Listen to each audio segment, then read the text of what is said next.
નમસ્કાર મિત્રો, સવારની ઉતાવળમાં એક સાથે 2-3 કપ ચા બનાવીને મૂકી દેવી અને પછી કલાકો બાદ તેને ફરીથી ગરમ કરીને પી લેવી, આ આદત મોટા ભાગના ચા પ્રેમીઓમાં સામાન્ય જોવા મળે છે. જી હા મિત્રો, અત્યારે હાલના સૌથી મોટા સમાચાર સામે આવી રહ્યા છે.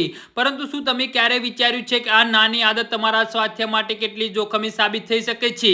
ચાલો જાણીએ આ અંગે નિષ્ણાતો શું કહે છે. જી હા મિત્રો, અત્યારે હાલના સૌથી મોટા સમાચાર સામે આવી રહ્યા છે. તો થોડા કલાક પછી શરૂ થાય છે મોટું જોખમ. હેલ્થ એક્સપર્ટના મતે જો ચા બનાવીને 3 થી 4 કલાકથી વધુ સમય સુધી એમ જ રાખી મૂકવામાં આવે છે અને પછી તેને પીવામાં આવે છે તો તે શરીર માટે અત્યંત નુકસાનકારક સાબિત થઈ શકે છે. લાંબા સમય સુધી પડી રહેલી ચામાં બેક્ટેરિયા અને ફૂગ ઝડપથી વધવા લાગે છે, જે શરીરમાં જઈને ઝેર જેવી અસર કરી શકે છે. જી હા મિત્રો, અત્યારે હાલના મોટા સમાચાર સામે આવી રહ્યા છે.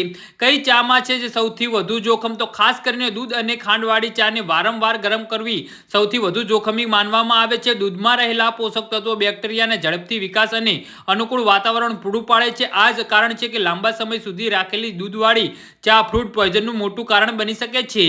જી હા મિત્રો, તો આના વિશે તમારું શું કહેવું છે? તો નીચે અમારી કમેન્ટ બોક્સમાં જરૂરથી જણાવજો અને અમારી યુટ્યુબ ચેનલને સબસ્ક્રાઇબ કરવાની ભૂલતા નહીં.